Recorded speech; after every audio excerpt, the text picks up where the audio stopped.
Usually, I'm good at doing public speaking, and usually I write down notes. I mean, I don't write down notes. I just speak from the heart. So this time I did something different. I wrote down my ideas. Direct action.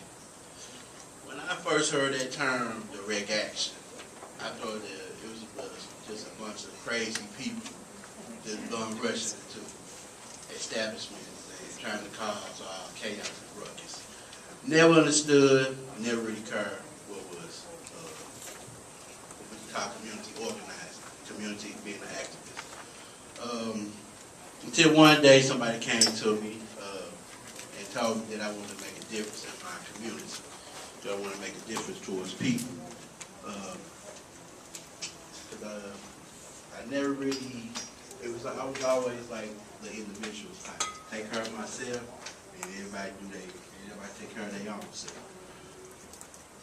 When I got into community organizing and really got heavily involved with more Missouri Organized for Reform and Empowerment, I started out slow. I started out talking to people, networking with people just like yourself, and started to realize that, wow, we share the same common causes and the issues that we have to address.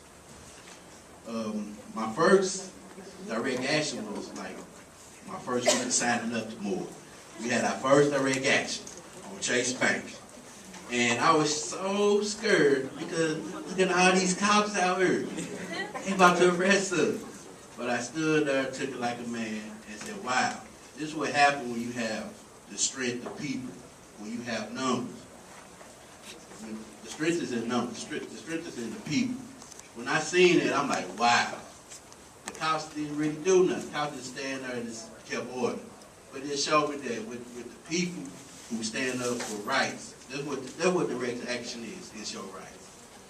When people stand up for your rights, it's nothing that can break you down when you stand up for the truth.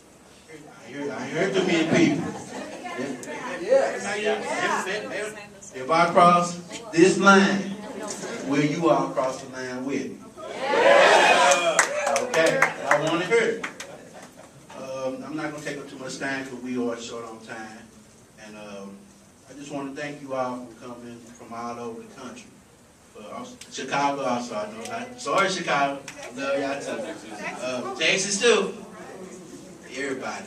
But I want to just thank everybody for coming in, coming out over, and supporting us on our journey and what we're trying to do. I believe it's power to the people. Yes. Yeah. Let me say it again. Power to the people. Power to the people. Thank you.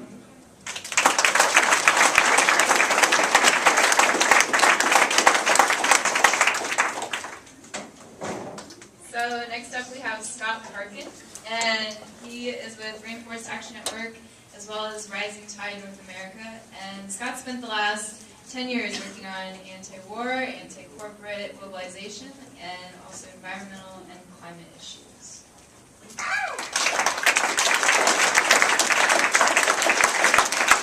Can you hear me? All right. Hey, I'm going to talk a little bit about the history of direct action in the environmental movement. Right? A lot of times people kind of associate environmentalism with like some of the kind of bigger organizations out there, groups that are focused on policy, legislation, building membership. There's a lot of celebrities like Robert Redford and Leonardo DiCaprio come out and like kind of endorse and work with them. I'm going to actually talk a little bit more about some of the grassroots, direct action sorts of movements that have been around just for the last 40 years. And the first one that I want to talk about is was the anti-nuclear movement. It started in the mid-1970s. It started in the Northeast, up in Massachusetts and New Hampshire and places like that. Has anyone here ever heard of Seabrook, New Hampshire? Right? So Seabrook was a place, actually, just to backtrack for a second, much along the same lines that in the last 10 years we saw politicians and corporations want to start building new coal-fired power plants to service the country's energy needs. About 40 years ago they were wanting to build nuclear plants. They had a whole plan to do this. where they were going to have like something like 100 new nuclear plants online by the year 2000. This is like during the Nixon years in the early 1970s.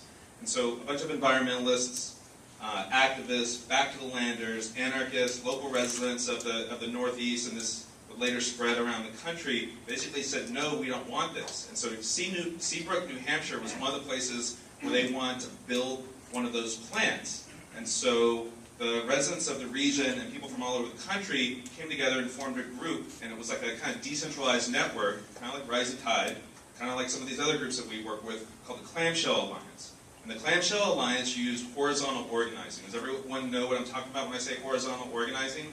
It wasn't so much of a top-down structure where we gave power to one person to tell us what to do. It was where everyone would get together in small groups, make a decision, and empower another person to go weigh in in the Clamshell Alliance to kind of figure out and make decisions.